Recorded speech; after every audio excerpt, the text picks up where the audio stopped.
బండి సంజయ్, ధర్మపురి అరవింద్ గారు, మీరు గుర్తు పెట్టుకోండి. 10 సంవత్సరాలు చంద్రశేఖర్ రావు ఇదే విధంగా ఏసీబీ అనో, పోలీసులనో, విజిలెన్స్ అనో, లేకపోతే ఇతర శాఖలను నన్ను వేధించిండు, నన్ను కేసులు పెట్టిండు, నన్ను అరెస్ట్ చేసిండు, నన్ను జైలుకు తోలిండు. చివరికి ఏమైంది? నడుము ఇరిగి మూలకు పడ్డాడు చంద్రశేఖర్ రావు మీ చేతుల. నిన్నగాక మొన్న చంద్రశేఖర్ రావులు ఈపులు చింతపండు చేసి ఇవాళ మూలకు కూసబెట్టిండ్రు తెలంగాణ ప్రజలు. ఇవాళ చంద్రశేఖర్ రావు కేటీఆర్ అంటున్నాడు కారు ఖరాబ్ అయింది, షెడ్డుకు పోయింది, మళ్ళీ వస్తుందని. నేను చెప్పదలుచుకున్నా, మీకందరికీ తెలుసు కారు ఖరాబ్ అయి కార్ఖానకు పోయింది, ఇక అది బాగుపడదు, మళ్ళీ రాదు. జుమ్మెరాత్ బజార్లో తూకానికి తూకం వేసి అమ్మాల్సిందే, కారు గతి లేదు. ఇవాళ కారు లేదు కాబట్టే బస్ వేసుకొని బయలుదేరింది. నేను చూస్తాం ఏం చేస్తాడో కేసీఆర్ అని. ఏమి లేదా, మీరు బస్ యాత్ర ఒక్కసారి చూడండి. తిక్కలోడు తిరునాళ్ళకు పోతానంటే వెనకటికి ఎవడో ఎక్కడానికి దిగడానికి సరిపోయిందంట, వానికాడ చూసింది లేదు, చేసింది లేదు.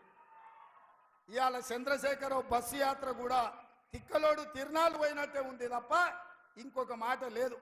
ఆయన నిన్న నిజాం ఖమ్మంలో ఒక మాట చెప్తున్నాడు, అయ్యా కాంగ్రెస్కు 40 సీట్లు కూడా రావు, బీజేపీకి 200 వస్తాయి. 200 వచ్చినప్పుడు తెలంగాణలో ఆయన 12 సీట్లు ఇస్తే సంకీర్ణ ప్రభుత్వంలో చేరి నామ నాగేశ్వరరావుని మంత్రిని చేస్తాడంట. మరి చెప్పింది ఏందా ఇన్ని రోజులు? బీజేపీ బీఆర్ఎస్ చీకటి ఒప్పందం జరిగింది, ఈడ సీటు బీజేపీకి వదిలిండు. అదే విధంగా మహబూబ్ నగర్, చేవెళ్ళ, మల్కాజ్గిరి, భువనగిరి, జహీరాబాద్, కరీంనగర్ లాంటి సీట్లు బీజేపీ వాళ్లకు అంతర్గతంగా చీకటి ఒప్పందంతో గెలిపించాలి. ఇంకొన్ని సీట్లల్లా ఖమ్మము, నల్గొండ లాంటి సీట్లల్లా, మెదక్ లాంటి సీట్లల్లా బీజేపీ వాళ్ళు బీఆర్ఎస్ను గెలిపించాలి, కాంగ్రెస్ను ఓడించాలి అని కుట్ర చేస్తున్నారు. నేను ఇవాళ చంద్రశేఖరరావును అడగదలుచుకున్నా, మీడియా మిత్రులారా మీరు కూడా రాసుకోండి, ప్రధానంగా చూపించండి.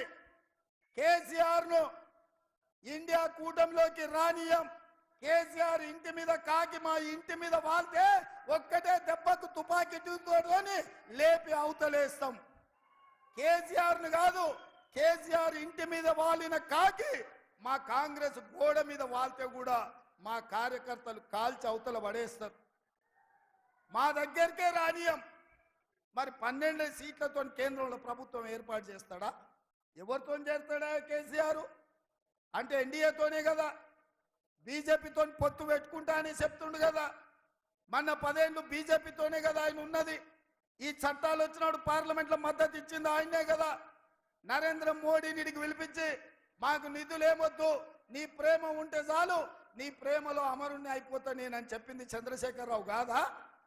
గజ్వెల్లో మిషన్ భగీరథ ప్రారంభించినప్పుడు చంద్రశేఖరరావు చెప్పింది ఇదే కాదా? మాకు నిధులొద్దు, నీ ప్రేమ ఉంటే చాలు అని. ఇవాళ మరి అదే చంద్రశేఖరరావు ఆయన మాట్లాడుతున్నాడు ఏమని? రాబోయే ఎన్నికలలో హంగ్ పార్లమెంట్ వస్తుంది, నేను కేంద్రంలో చేరతా, నామ నాగేశ్వరరావుని మంత్రిని చేస్తాను. ఇంత స్పష్టంగా బీజేపీతో ఒప్పందం చేసుకొని బీజేపీ బీఆర్ఎస్ వ్యూహాత్మకంగా ఒకరి మీద ఒకరు పోటీ చేసినట్టే చేసి వెనకంగా